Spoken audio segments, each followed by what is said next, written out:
everyone, and welcome to a bonus level. If you see any items that are not currently in your game, please do not worry. I'm shooting this out of order. I wanted to keep this short and simple. There's two things that have really been bothering me that I'd like to add. The first one is a death animation, and the second is an enemy. It's not really a platformer without an enemy most of the time. So, with that being said, the first thing I'm going to do is go to Project Art, open up our player, and I'm going to drag out his little jump sprite. Go ahead and set the pixels to 20. Yours is probably at 100. We'll set this here. It's going to be a little bit bigger. Maybe it should actually be 25. It doesn't matter. So then I'm going to go down here on our name, and I'm going to press F2 to rename it to player_death. And then I'm going to create an animation for it. We're going to click on Assets. We're going to click on Animation, and I'm going to name it, let's name it Player Death Explosion, because that's cool. All right, and here we're going to hit Record. The first thing, let's make this smaller than the player. Let's say 0.6 by 0.6. Actually, let's make this 0.7. 0.7 by 0.7.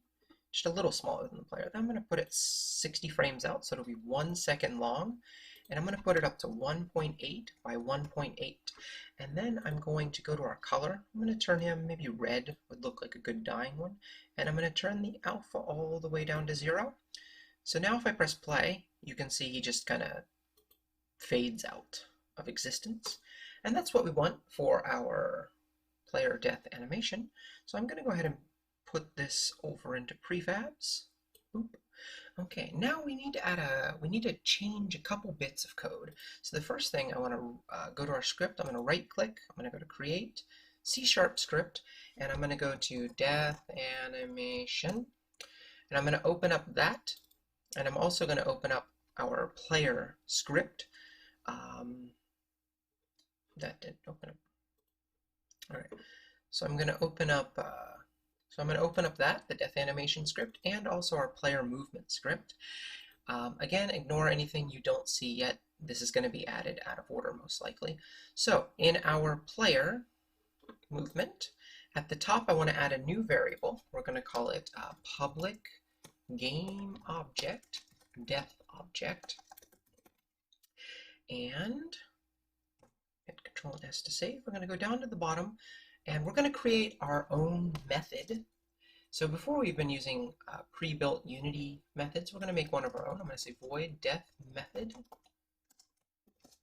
And now, anytime in anywhere in the script, if we type death method, it'll run everything inside this code here. So I'm going to go ahead and take our scene manager.load scene. I don't need that right now. I'm actually just going to say death method.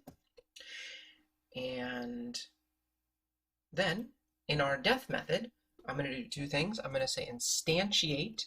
This is a new word for you, a very useful word. This basically means create. And to create something, we need 3 parameters. We need what we're going to create, where its starting position is, and where its starting rotation.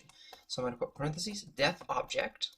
We'll select what that is in just a minute in our Unity inspector. Comma, the position, we're going to say this.transform.position. And then for the rotation, we're going to say this.transform.rotation. So it's going to start where the player is and the exact rotation of the player. All right, and then we're going to say destroy this.game object. And what this is going to do is create our death object and destroy our player. So that's all we'll need for this. So we're going to go over to our death animation, and we're going to go to the top, and we're going to using Unity engine.scene management.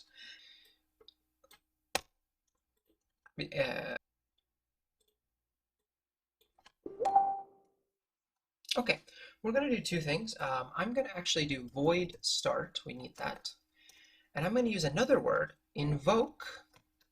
Invoke calls any method at a certain time. We're going to say invoke,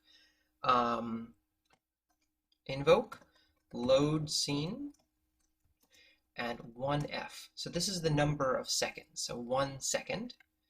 And we're going to make one more quick method. We're going to call it void load scene. And load scene is going to be scene manager dot load scene game over. Okay, so what we just did is we made it so our player, whenever he gets hit by anything with a death marker, it's going to instantiate the death object, so it'll play it, and it's going to destroy the player object. Destroy means delete, right? It's going to delete the player object. And then in our death animation, it's going to play. Remember, we made it 60 frames, so it's 1 second. So it's going to play for 1 second and then load the game over screen. All right, I'm going to go back into our death object here. Let's go to our prefabs, open up our death object, attach our script, death animation. There we go, that's saved. And now in our player, actually our player prefab, I'm going to go down to our script, and for our death object, I'm going to select, this time it has to be in our assets, right? I'm going to select player death. So now, if I take some of our spikes here, okay, we're going to delete this. I'm going to press play. And now if I jump, okay, you die, and